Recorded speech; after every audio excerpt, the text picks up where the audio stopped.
Bismillahirrahmanirrahim. Assalamualaikum warahmatullahi wabarakatuh.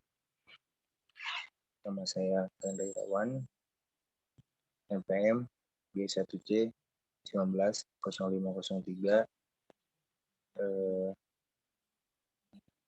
Pada pertemuan ini saya akan menjelaskan tentang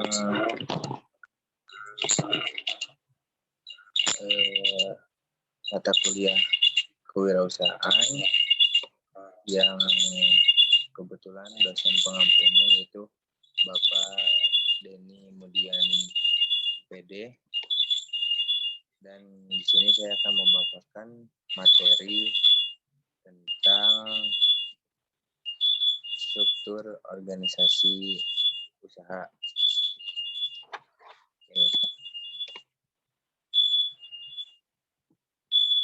Pertama, bentuk organisasi usaha.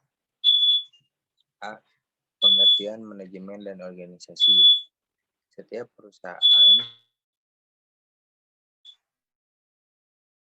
mencapai tujuan perusahaan adalah manajemen.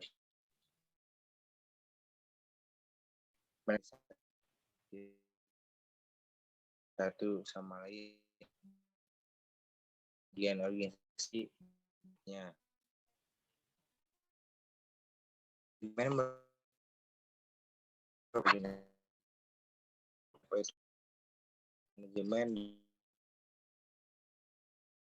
dari pengorganisasian, pelaksanaan, dan pengendalian untuk mencapai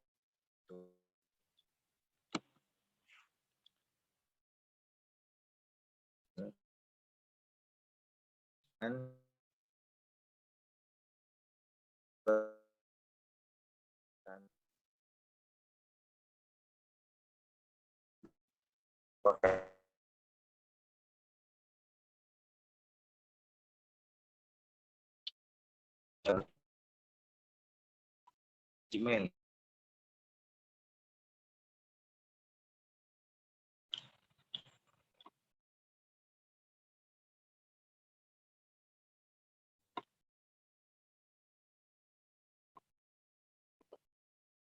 Ya, lanjut.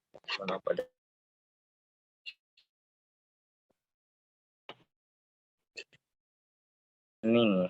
Perencanaan adalah proses menentukan arah yang akan ditempuh kegiatan yang diperlukan untuk mencapai tujuan yang ditetapkan.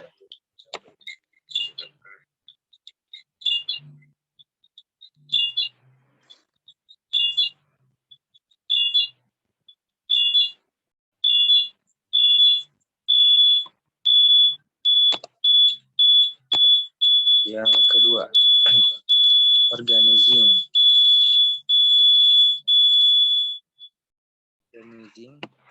Pengorganisasian adalah proses pengelolaan berbagai kelompok dengan atau pekerjaan dalam unit. Tujuannya adalah supaya tertata dengan jelas antara petugas, wewenang, dan tanggung jawab serta hubungan kerja dengan baik mungkin dalam bidangnya masing-masing. Kemudian actuating, menggerakkan atau melaksanakan adalah proses untuk menjalankan kerjaan si. 4. Controlling, pengawasan adalah proses untuk mengukur dan menilai pelaksanaan tugas apakah telah sesuai.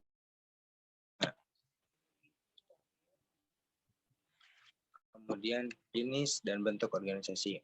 Jenis organisasi secara umum dibedakan menjadi dua. 1. Bentuk organisasi ditinjau dari jumlah pimpinan puncak. A. Pimpinan puncak 1 orang, contoh perusahaan perseorangan. B. Pimpinan puncak lebih dari 1 orang atau dewan, misalnya perorangan terbatas atau firma. Dan 2. Bentuk organisasi berdasarkan hubungan wewenang dibedakan menjadi A. Wewenang lini, wewenang staf, dan C. Nasional. Wewenang lini. Wewenang yang menimbulkan tanggung jawab atas tercapainya tujuan-tujuan perusahaan, di mana atasan langsung memberi wewenang kepada bawahan. Kemudian wewenang yang membantu agar orang yang mempunyai wewenang lini bekerja secara efektif dalam mencapai. Kemudian wewenang fungsional, wewenang yang diberikan kepada seseorang atau departemen untuk dapat mengambil keputusan mengenai hal-hal yang berada di departemen yang lain. Dan bentuk struktur organisasi berdasarkan hubungan wewenang. A. Organisasi garis lini, organisasi lini dan staf, dan C. Organisasi fungsional. Organisasi garis atau lini adalah organisasi yang semata-mata memiliki hubungan wewenang lini dalam organisasinya. Bentuk organisasinya berskala kecil dengan jumlah karyawan sedikit. Beberapa ciri yang terdapat dalam organisasi yang berbentuk garis atau lini. Jumlah karyawan relatif sedikit. Struktur organisasi masih sederhana dan kecil. Pucuk pimpinan biasanya memiliki perusahaan. Pucuk pimpinan dipandang sebagai sumber kekuasaan tunggal. Segala keputusan atau kebijaksanaan dan tanggung jawab berada pada satu hubungan antara atasan dan bawahan masih bersifat langsung melalui suatu garis wewenang. Pimpinan dengan karyawan biasanya saling mengenal dan dapat berhubungan setiap hari kerja. Masing-masing kepala unit mempunyai wewenang dan tanggung jawab penuh atas segala bidang pekerjaan yang ada dalam unitnya. Tingkat spesialisasi belum terlalu tinggi sehingga alat-alat yang diperlukan tidak beraneka ragam. Organisasi garis jamin sepenuhnya karena pimpinan. Kedua, koordinasi relatif mudah dilaksanakan. Yang ketiga, proses pengambilan keputusan dan instruksi berjalan cepat, tidak bertele-tele. 4. Garis pimpinan tegas karena pimpinan langsung berhubungan dengan karyawan. 5. Disiplin dan militansi kerja para karyawan pada umumnya tinggi. 6. Rasa solidaritas para karyawan pada umumnya tinggi karena saling mengenal. 7. Pengendalian secara ketat terhadap kegiatan para bawahan dapat dilaksanakan. Kemudian ada kelemahan dari organisasi garis lini. Yang pertama, tujuan pribadi pucuk pimpinan seringkali tidak dapat dibedakan dengan tujuan organisasi. Kedua, ada kecenderungan pimpinan untuk bertindak secara otoriter dan diktator. Yang ketiga, kesempatan karyawan untuk berkembang terbatas karena wewenang untuk merencanakan, mengarahkan, dan mengendalikan ada pada pimpinan. 4.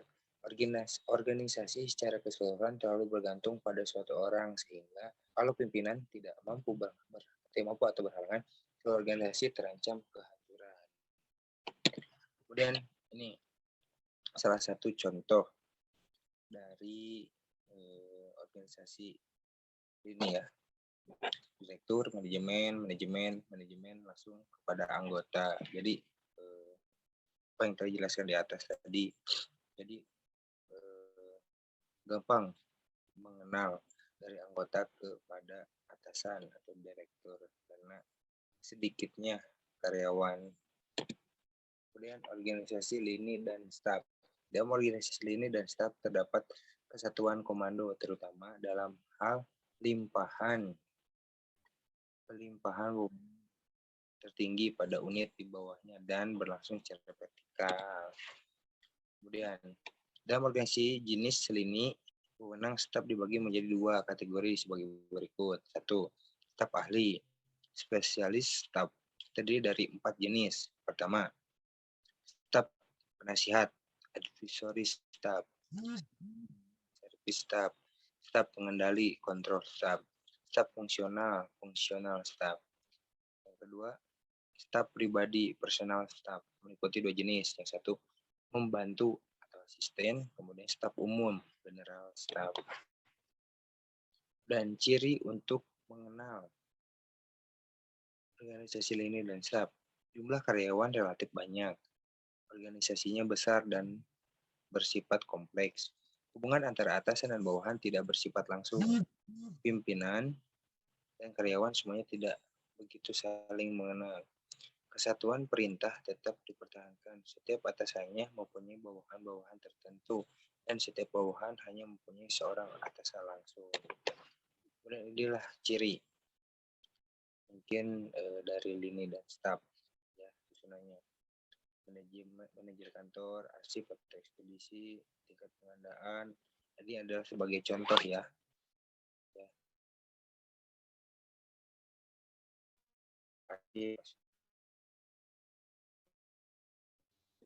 Kemudian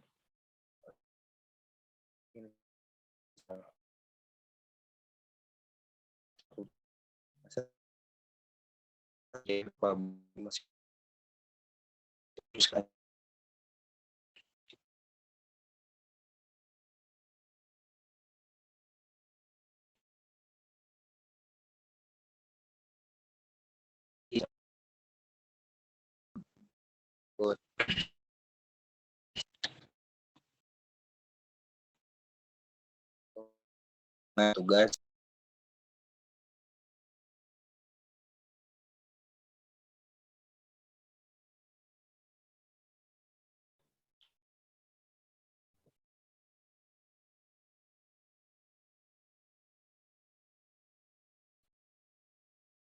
kepada ini itu ciri-ciri organisasi fungsional adalah sebagai berikut. Pertama, pembidangan tugas secara tegas dan dapat bawahan akan menerima perintah dari beberapa orang atasan. Selanjutnya, umumnya cukup pada level manajemen saja. Kemudian, koordinasi antara karyawan yang menjalankan fungsi yang sama biasanya mudah masing-masing sudah mempunyai pengertian dalam mengenai bidangnya.